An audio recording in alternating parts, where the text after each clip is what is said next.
Good afternoon, everyone. Welcome back to Evermore YouTube channel. It's Chris back with the instant match reaction. Newcastle United winning 3-1 against Bromley. Andy Woodman's Bromley, that is, former Newcastle United goalkeeping coach, if you didn't know already. Yes, we beat them today 3-1 at St James's Park. Wasn't exactly a home banker. Some iffy performances by some players and some decent ones by some others as well. We're going to get stuck right into this, talk about the game, talk about everything, the key moments, everything we could possibly can in a very short window. We're going to go about half an hour or so tonight, but we'll get stuck right in. As always, if this is the kind of thing you like, smash subscribe, come help get us to the next milestone. We're already over 9,500, which is amazing. We had a great reaction to the video we did with Kieran Maguire about the transfer window. Thank you very much again to Kieran for his time. It was awesome. A lot of you guys seem to like it, and you've clicked that button. We really appreciate it. We're shooting for 10K, and hopefully we will shoot as well as a young Geordie boy wonder, which more on him in a second. But we're live as always. Jump in the comments. Let us know what you guys think about the game. Let's get stuck in there. This is the way we lined up today against Bromley. And there were some changes here. I mean, there were some last-minute changes too as well. Kel, Priest, Joe Willock injured again. I'm really starting to think Joe Willock's time at Newcastle United needs to come to an end because the boy cannot stay fit. So Joe Litton, unfortunately, didn't have a day off as he probably would have liked to have done, and he had to come back into the starting lineup. But the team was exactly how the rest of us called it. Funnily enough, we all thought Vlachodimos would get a game. He didn't get a game. That makes you wonder really how thick this keeper is. That Dubravka was back between the sticks. Kieran Trippier capped the side.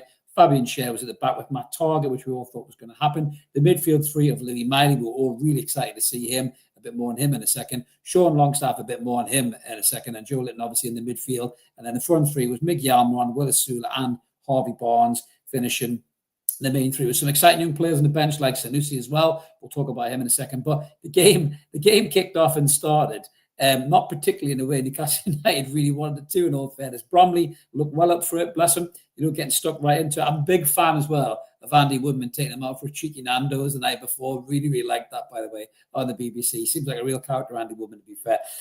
So they take the lead, but totally uncharacteristically in this game. We thought we were going to come in and boss it, use the ball, use it, you Premier League quality, shine through and all that. And then they kind of catch us out, really. There's three players kind of responsible here, but Lewis Miley's probably the one who will get most of the stick, but this was a kind of a turning moment in the game for Lewis Miley. So their player, Concrave, who was a really good player, I think he's a Welsh under 21, he gets the ball, he turns between Trippier, Longstaff and Miley. They can't deal with it. Miley puts a tackle into him, but he's got to be stronger. And the lad wriggles free, and to be fair to me, takes a shot out of nowhere. Dubravka maybe could do a little bit better, gets in the bottom corner, and Bromley are 1-0 up in 8 minutes, and you're thinking, holy shit, what is going to happen here? The Newcastle just start waking up, start turning things up a little bit. And this was the turning point for Lewis Miley, and this is what I really liked about it. So Lewis Miley is rusty. He's been out for a long time injured. But from that moment, he didn't sulk. He didn't go off in a huff. Head didn't drop as an 18-year-old lad. He wanted to get on the ball. He wanted to make things happen. And holy fuck, did he not make things happen. 8 minutes later, he gets the ball in the edge of the box and he hits a bastard of a strike, screaming at the back of the net. We know the kid's got that in his locker. When he first broke on the scene, he hit the bar against Chelsea from miles out. We've seen him score goals for the youth team and academies and all that. When he gets on the edge of the box, Lewis Miley either finds that lovely through ball, which he did actually seconds before for Will Osula, with a beautiful through ball right through the eye of the needle, and Osula probably should do better. But then Lewis Miley smacks it in. We're 1-1. We're level in the game. And you're thinking, right, okay, Newcastle, turn up. And we started turning up the pressure. And Bromley were just kind of digging in and dealing with it.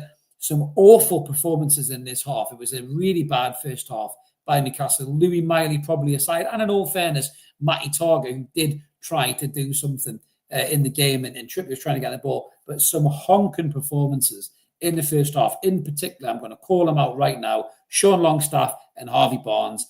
Fucking dreadful, the pair of them. Sean Longstaff couldn't pass win. Miggy Almiron as well. Absolutely fucking dreadful. How Longstaff and Almiron got the majority of the game is beyond me. But Harvey Barnes gets hooked at half-time. And Bruno Guimaraes and Gordon come on for Joe Linton and Harvey Barnes. And instantly you see the action, you see Gordon's pace, you see the quality coming on. Target gets into the box. It's a blatant foul on him by the Bromley player. Completely halves him. Straight penalty. Anthony Gordon steps up, slaps it in the back of the net. We're 2-1 up. We're kind of in control of this game, absolutely. And then for the third one, Will Osula, who I thought was poor in the first half, he didn't really have a lot to do apart from that brilliant through ball by Lewis Miley, which he should have probably done a little bit better with. He didn't really do a great deal. Fucking hell, what a goal he scores. His first ever Newcastle United goal. Bruno Guimaraes slips him in down the right-hand side. He tucks back inside, a little bit of a drag with his feet, a little quick feet, and hits an absolute snorter into the top corner. And we're 3-1 up, and that's the game. Dead and buried. Osula comes off. Sanusi comes on as well. Lovely little bit of a cameo from him. Some real raw talent there. Mark made a really good comment to me in the game. He said he sees a bit of the maxis in him. I do. I definitely see that. He's got a lovely little bit of trick, a lovely little turn of speed, quick feet, drops his shoulder. Maybe the decision maker isn't quite there because he's raw. He's only 17 years old, but as a player there, no question about it. And I personally would much rather we invest the development and time in developing a player like Sanusi and fuck Miggy Almiron, who couldn't even beat a League Two fullback the entire game. No disrespect to Bromley. This is a fucking Paraguayan international, for fuck's sake. Played in the Copa America. This lad should have been pissing all over those defenders, especially when they were tiring later in the game. Almiron probably put in about 6 or 7 minutes worth of graft in the entire game, and the rest of it, he was absolute dog shit. And Sean Longstaff wasn't much better either. So these kind of games for me sort out the week from the chat, because if you really want to force your way into this Newcastle United start 11, you take your opportunity in games like this. And Sean Longstaff was terrible, Almiron terrible, Barnes shit. In the first half, trying to shoot every 2 minutes rather than pass, awful. But listen, we've won the game. I'll get your comments in a minute. I'm not going to be negative about it. Let's have a look at some of your comments right now. I think Mark's banged up a few star ones there as well. George has said, Longstaff a totem pole, useful, absolutely. Uncle Buzzcock said he'd sell Miggy right now and have Sanusai as a backup, absolutely, mate. Mitchell McDougall saying, no excuses now. Longstaff needs to be moved on. There's a bloke as fucking pants. Miley head and shoulders above this guy. I'll get into Miley a bit more in a minute. Miley again says, would be farmer. Wow. Also nice to see Osula on a score sheet. No injuries or cards. Fantastic. Next. Again, Vincent is disappointed in Barnes as well. Chuffed for Osula. Stu Magazine, job done, proves what we know already about Sunderland, though, 100%. Chippers is saying, would hate to think of your rating for Longstaff. I wouldn't give a player rating because we don't do that. But if I did, I'd give him about a 3. I thought he was fucking awful. He really was. Uncle Buzzcocks, Osula getting rested in case he needs to play midweek. Isaac's got a knock, or hope not. And Aaron has hit the nail on the head for me. Miley, man of the match. 100% Aaron, my man of the match. I'll get Stu's comment. I'm going to tell you why Miley is my man of the match. Stu Max saying, game showed who should be up for sale. Signs in the heads. Barnes' body language is also crap. Just before I get into Lewis Miley, on Harvey Barnes, every time Harvey Barnes has had a chance to show that he should be in this team, he's not taking it. He had little blips at the start of the season, cutting inside, hitting breakers and all that. Barnes goes missing, more than fucking a kidnapped victim on a fucking cop show, right? He doesn't show up when you need him, right? Trying to overplay, cutting back inside, looking for that shot. It was almost when Lewis Miley scored that raker that Barnes was determined to one-up him and score a better goal. So many times he cut inside. There was 2 or 3 players on the edge of the box. He didn't take the chance to put the ball square or whatever. Terrible from Harvey Barnes. Honest to God, I'm starting to think now for Harvey Barnes, if we're struggling with PSR and FFP this window, as Kieran Maguire said in our video, and Craig Hope continuously says in his videos, fucking do a swap deal, cash plus Barnes for someone like Brian Mbeumo, and that would sort us right out. It's time for Harvey Barnes to fuck right off, in my opinion. If you're not going to show up in a game like that, son, and show everyone what you're capable of, you're not worth your fucking spot in the squad. You're not at all. But more positive things, Lewis Miley. What a player this kid is. I did pull this up. This was his heat map today, just to show you. The kid was everywhere. What I loved about Lewis Miley's performance, I'm going to get into some of his kind of, nuts and guts stats of the game. But what I loved about Lewis Miley today was after the goal, he knew he was at fault. He knew he should have been stronger. Within seconds of the kickoff, he was flying at tackles with way more aggression than he showed when we conceded the goal. That shows you how much the lad is learning on the job from the mistakes that he makes. He gets that goal, that'll fill him full of loads of confidence. You could see how he didn't celebrate because he was pissed off. He knows he should have done better for the game. That is a young man who sets himself a very, very high standard on a football pitch, and I'm loving seeing it. But some of his stats, wait till you hear this. 133 touches in the whole game. I think that's versus something like Longstaff 70 or something like that. 94% passing accuracy this young lad had. 110 passes out of 117. He got 4 of his 6 long balls on target. He created 2 big chances, 1 shot on target, 1 goal. Ground duels, he won 5 of his 8 ground duels. He won 1 of his 2 aerial duels, 4 tackles, and 1 interceptions. And he lost the ball 10 times in the whole 90 minutes. Absolutely incredible. What a young player, what a talent this boy is. You know, last season, we were all wowed by the fact he was this young 17-year-old boy thrown in the deep end, the composure. The best compliment I can give Lewis Miley is he looks like a boy, but he plays like a man. You don't think that lad is 18 years old. I'm looking at him on the pitch. He's so comfortable on the ball. He never shies away from it. He goes looking for the ball all the time. There's so many players on that pitch, seasoned players on that pitch. Sean Longstaff's got over 200 appearances for Newcastle United, and he was bottling the ball more than Lewis Miley was. Lewis Miley was looking for that ball every 2 seconds that he had.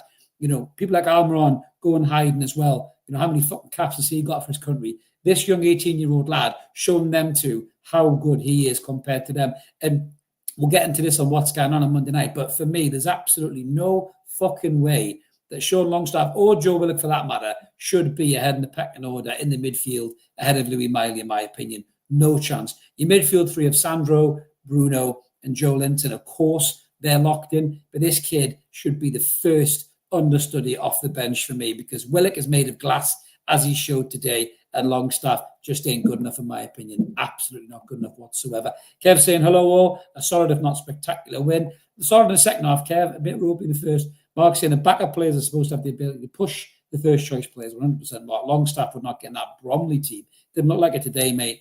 Stu Mag saying Miggy's pace and work rate carried in previous seasons. He's lost that bow now. Absolutely. Miggy Almiron offers fucking nothing to this team whatsoever. His decision-making is awful. He's lost that bit of speed, as you say. People have figured him out. He hasn't got a trick to go around you. People have figured him out.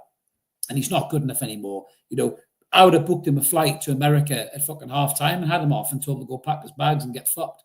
You know, but that'll probably not happen. But somebody, please, for the love of Christ, buy this lad and get him off our fucking books. I'd rather see Sanusi getting a chance, as you're saying there as well.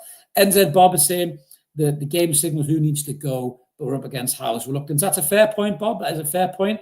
I think Howe does like to dig in terms of his loyalty to these players. I said that when I did the video with Kieran as well. He is over loyal to some of these players, but some of them players there in that game, not good enough. I mean, Lewis Miley's been out for nearly a year worth of football, and he was head and shoulders above, you know, Longstaff today. Longstaff's been playing more regularly, you know, and Lewis Miley was outperforming him, you know, outrunning him as well, really, in many ways, you know, which just isn't great for Sean. It is not. Philip's saying it looks as if Miggy is only there to pick up his pay packet. Seems that way, mate. And all this talk of obviously Almiron not wanting to go because his wages are going to be lower in other clubs. It's not a good look for you, Miggy. It's not a good look at all. Vincent saying, I'm done with Miggy, but I feel a bit sorry for Sean. I don't feel sorry for Sean, Vincent. He's got over 200 appearances for Newcastle United. He needs to stand up in games like that and show what he's worth. If he wants to try and push those 3 midfielders to start the game, he can't just coast through games like that, given 40, 50%. It's not good enough, mate, especially when you've got a young lad like that snapping at your heels to take your place. I don't feel sorry for Sean. I'm not going to give him personal abuse. I don't agree with that. That's a line you don't cross. But from a professional footballer's point of view, if I'm Sean Longstaff, I'm disappointed with my performance today. Harvey Barnes even worse, because Harvey Barnes has got more quality than Sean, you know, and he was fucking rancid. If I was going to do man of the match from Miley, I'd do turd of the match, Harvey Barnes, hands down. Shit, dog shit, in my opinion. Uncle Buzzcock saying, I think Howe's learned his lesson regarding loyalty. The squad players who aren't good enough will be moved on in January or the summer. 100%, mate, I fully agree. Buzzcocks, I think there's a lot of them there that have just showed that they're not good enough to really push anyone in this first team, to oust them from the first team there, really. We've got a diary saying, hi, Chris, how are you? Will Osula man of the match for you? Well, fair enough. Maybe we all have our own choice, but I thought Lewis Miley was absolutely class. As Philip says there, he's the future. He really is. I mean, that's him coming back from injury as well. He's not really got match fitness under his belt. We know Eddie's kind of slowly brought him back into the picture, but he's got so much quality there. You can absolutely see that, so much quality.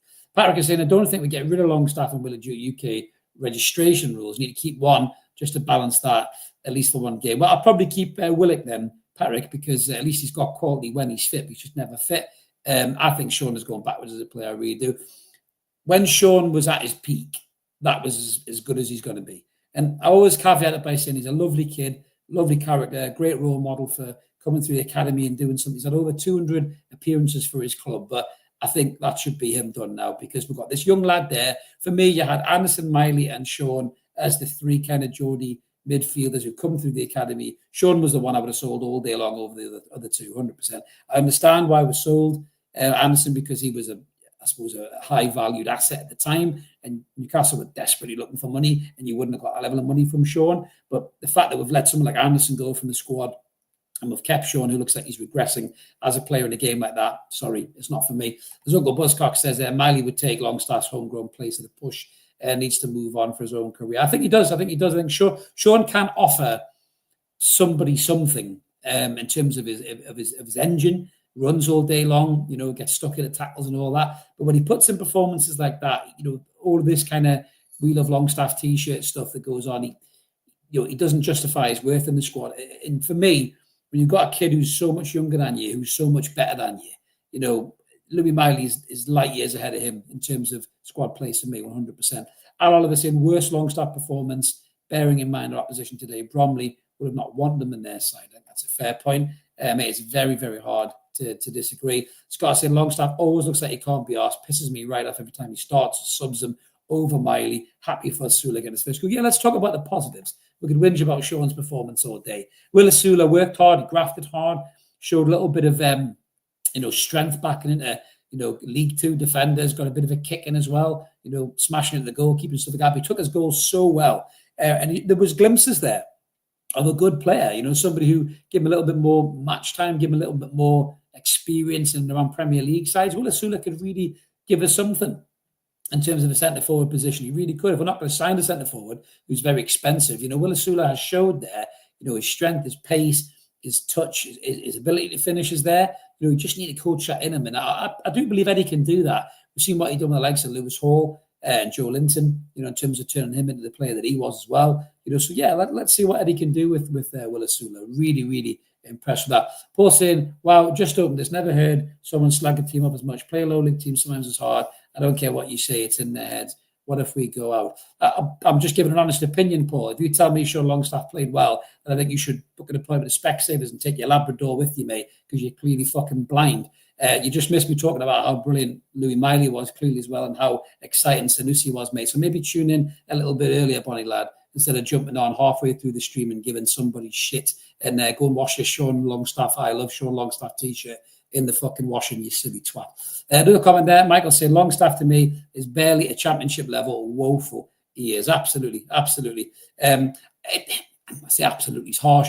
I think Sean's kind of in that level between the championship and the Premiership for me. He's just not good enough to play for a top six Premier League team. Mid-table Premier League teams or relegation kind of Premier League teams, yes, he is. He's probably a very good player for that. But I think when he puts the performance like that, it's very hard to justify his place in the team. It really is. Trevor saying a lot of Osula's build at play was good and his finish was excellent. It was. It really was. He shows kind of, trying to think of a player I would like in Will Osula too, really. It's hard to say. Trying to think. I don't want to mention a rubbish player. But he's got that strength. He's got that shithouse side of him as a centre forward. He's got a bit of pace. Good with his feet as well. Can get a goal. Kind of a bit like what was the guy who used to play for Stoke? Was it like Ricardo Fuller or something? He was one of those types. Ronaldo, Mark says, steady. Maybe Bob Ronaldo, now he's retired, he's about 15 stone, maybe that Ronaldo. No, maybe a little bit like Ricardo Fuller or something like that, who had that strength, or Marlon Harewood or something like that, was capable of just putting out a worldie every now and again. A player like that, possibly. I think that's how he kind of reminds me of. I'm not sure he's going to turn into an Alexander Isak style player. I don't think he will, but he's got something about him. There is no doubt about that as well. Yeah, Billy Tracer's Justin Fashion. That's a good shout, Billy. Bit of a throwback there, mate. Showing your age, Billy boy. Good to see you on the stream as well, mate. I hope you're feeling well, buddy. No comment there from Chippers. NUFC, I think some of the players didn't fancy it. Trippier, Miggy, Longstaff, Barnes. Yeah, I thought, to be fair, I thought Trips was decent. On the ball. He did look a bit tired, a bit leggy, but he hasn't had a lot of football, to be fair. Cher just kind of coasted through the game. I don't think anybody really tested Cher. in terms of his kind of defensive capabilities today. I just don't think it was there for Cher. So we kind of coasting through the game. But Matty Targett grafted hard today, given the fact he's had very little football. I think Matty Targett did do really well. But I think, like I say, head and shoulders on the pitch for me was Lewis Miley. I just thought, he was hungry for it, especially after the initial mistake. He showed growth in the game, his ability to own up to the fact that he made the mistake and take control of the game, and then do something positive, which I thought he really did. So yeah, I was very impressed, obviously, with Lewis Miley. Matty Targett, Sanusi as well, looked good when he come on. Big Joe was Big Joe in the first half, but I think it was good to sub him off because I don't want Big Joe getting knackered or injured, to be fair.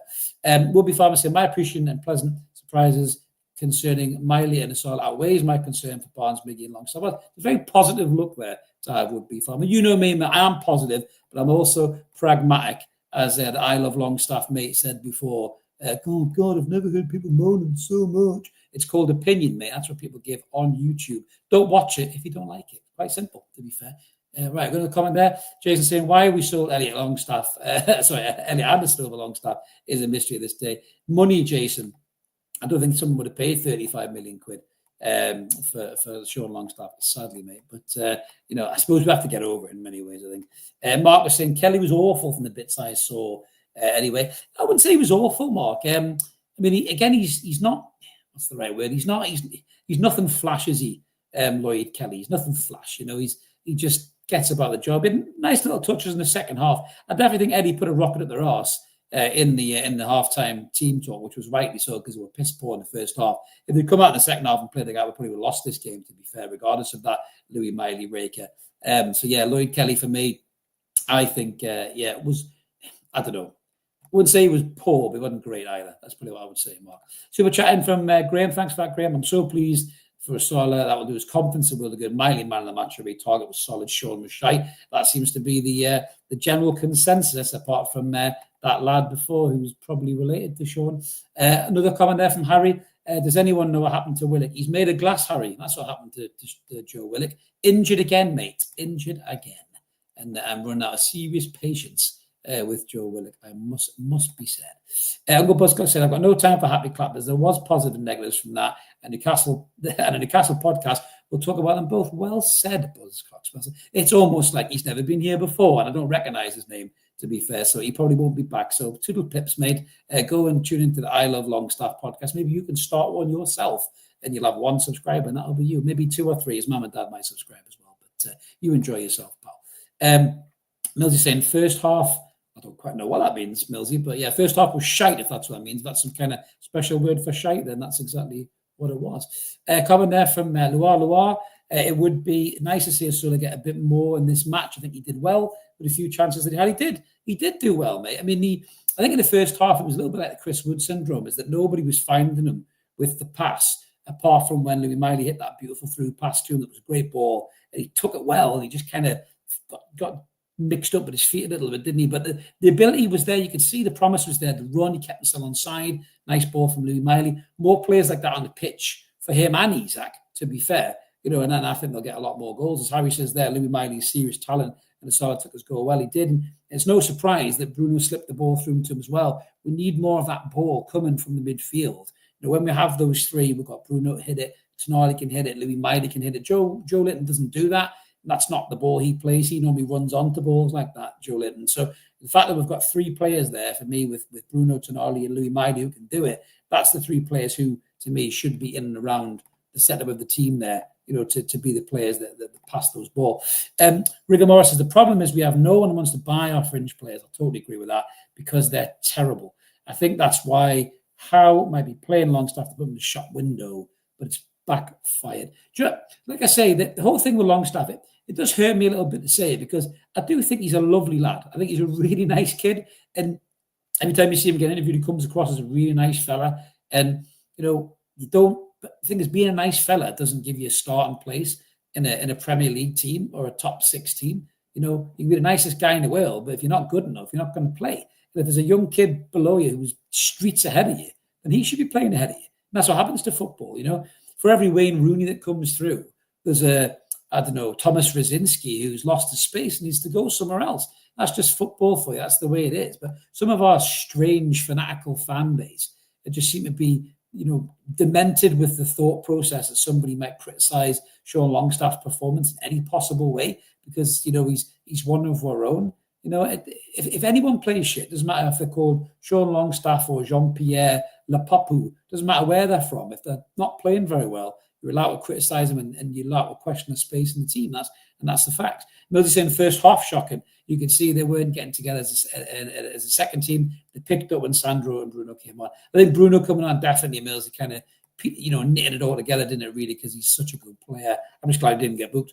Andrew saying Saar looks hungry when he's grafting. There's something there. Give the lad a chance. Not sure why some people were quick to hate him. I questioned the signing, Andrew. I'll openly admit. The reason I questioned the signing is when you see players like Liam Delap at Ipswich, who's banging goals in, he looked way more advanced than Osula. And I question why we didn't sign Delap. Not why we signed Osula, why we didn't sign Delap. So I think you're allowed to do that kind of thing and question it. But the problem is, I think players need patience from fans. And sometimes patience is a virtue in football. It's not quite there, especially when your team isn't doing particularly well. But I think, obviously recent performances, I think we've done very, very well. The lads have played well. Even today, we first half was dreadful, but we turned it on. Premier League class showed and we won 3-1. Just a talk on Bromley. I thought Bromley came up and gave us a game. I thought that they worked hard. They tried to come on to us. I think obviously when they realised that we were smashing the ball back in the net and ready to go for it, they had to dig in, had to absorb pressure. They were probably hoping that we would take off the gas and they could maybe find an opportunity to come in. But credit to them. I think they showed up and didn't disgrace themselves against the Premier League opposition. And big respect to Bromley fan. I hope that fans enjoyed that day out as well. Kevin saying, who here thought Bruno had scored the third, not Osula, because of the blonde top? Absolutely, mate. I think that was something that a lot of people might have been forgiven to get confused about, mate. Mark is saying that Eddie Howe said Joe Willock felt something in training yesterday, a muscular problem. We don't think it's too serious. Well, I wouldn't believe a word Eddie says when it comes to injuries, Mark. You know what he's like generally there on the injuries, mate. Comment there from Base Bootneck. Still Willie Ota's goal really well. Absolutely, 100%. I think it's a brilliant strike. It's an absolutely brilliant strike, to be fair. So we'll get a few more comments up, guys, and then we will call it a day. Let's have a look here. Michael said, I would rather have a shit house that can play than a lovely lad that can't. Absolutely, mate. I mean, Louis Mate is not a shit house, is he? Just a really, really good player. And I just hope he stays injury free. Can help develop his game. He's developed physically as a player there, hasn't he? He's stronger, but the way he uses the ball, his touch, and they're just little simple touches, little simple passes back and forth, back and forth, back and forth. But then when he sees the opportunity, he will make that killer pass. There's a little bit of the Michael Carrick's about him for me. I'm not trying to, be hyperbolic there. A little bit of the Michael Carrick's in terms of how calm he is on the ball in midfield. The frame, he's tall, that kind of a thing as well. And yeah, I think if we look after this kid, he could be absolutely brilliant, to be fair. We've got Lawton Lorraine saying Sean has done a lot over the years. He's not the level of Bruno Tonali. Then again, he's not like Al. I mean, Sean has give a lot to the team, Lawton, over the years. There is no doubt about that. And I'm not trying to take that away from him. But the problem is players get to the point where they're no longer giving you enough to enhance the squad. And I think if the players underneath them are way ahead of them, then they shouldn't be getting a game just on past reputation. They have to give enough to get in the squad, and when Sean puts in performances like that, he doesn't do himself any favours whatsoever. He's a better player than that. He's a better player than he showed today. I will say that. I'm not going to sit here and say Sean Longstaff is awful. He's a better player than he showed today, and that was poor, and he should be disappointing himself. And I bet he is, because he's a professional footballer. PJ James saying, one, without overexertion, fair play. Probably the aim today. Cricket scores are great and all that, but we need to be fresh for next week, 100%. I totally and utterly agree with that. Couple more comments, guys, and then we will call it a day. Let's have a look. Comment there from Aaron saying, Miley could easily play Willock's role as a centre attack midfielder, creative, solid, scores bangers. Selling Anderson was bad, selling Miley would be criminal. I think that's the reason why we didn't sell, or we did sell Anderson potentially, Aaron, is because Miley had burst onto the scene. I mean, we've got to remember these guys see him at close quarters. I do love that, George, as well. Miley has a Gerrard-like shot. He's capable, mate. I hope that goal gives him a bit more of a taste for having a shot at the edge of the box, because we don't have players that do that. So apart from Barnes, who was awful again today, everyone's talking about me slagging off Longstaff. Barnes was the worst player on the park, hands down. So there you go. Wherever that guy's gone, he's probably off crying, stroking his picture of Sean Longstaff, singing to himself in the rain, probably. Even if it's not rain, he's just made it rain. He's got a shower head out the window and he's just crying in the rain over Sean. But yeah, Barnes was worse, mate. Barnes was worse. But yeah, for me, again, as PJ James says there, Miley's already surpassed Sean Longstaff. He's a better player. I mean, I even saw an interview, and that's how humble Sean is that Sean said that Miley's a better player than him now. And I love that about Sean. His humility is great, but he probably knows he's not got the quality to get ahead of someone like Lewis Miley in this squad anymore. And that's probably why I think Sean will either be gone in this window or the summer, probably more likely the summer. And he'll go on and be a good player for a Premier League team, 100%. He will be a good player for somebody. There's no doubt about that as well. And he's been good for us in moments. He really, really has. Sorry, George, off of this little cloud machine. He probably is, George. He probably is. We're down a rabbit hole. I told you I wouldn't be on too long. Don't take me down that rabbit hole, guys. Kev saying send Barnes back to Leicester. I don't think Leicester would take him, Kev, to be honest with you. I would use him as a swap deal for Bremo, in my opinion. But, yes, more on that on Monday. So that's us done, I think, guys, today. A great result for the team if the first half wasn't a great performance. Really exciting to see Lewis Miley scoring a goal, looking good, creating chances as well. Really excited about what the lad can be going forward. Thank you very much, everyone who's tuned in today. Smash subscribe if you like this kind of a thing. Obviously, that other lad won't do because he said I was negative. So I don't expect he will subscribe. But anyway, you can if you enjoy a little bit of honest Newcastle United podcasting. That's us. Smash that button, like, subscribe. Me and Mark will be back with what's going on tomorrow at 9:30. Tune in for that, guys. We'll have more about this game, more about Lewis Miley, more about everything to do with Newcastle United transfer talk. The lot, and as always, out of tune. So keep it evermore, guys. Have a belter of a Sunday, and we'll catch you later. Cheers.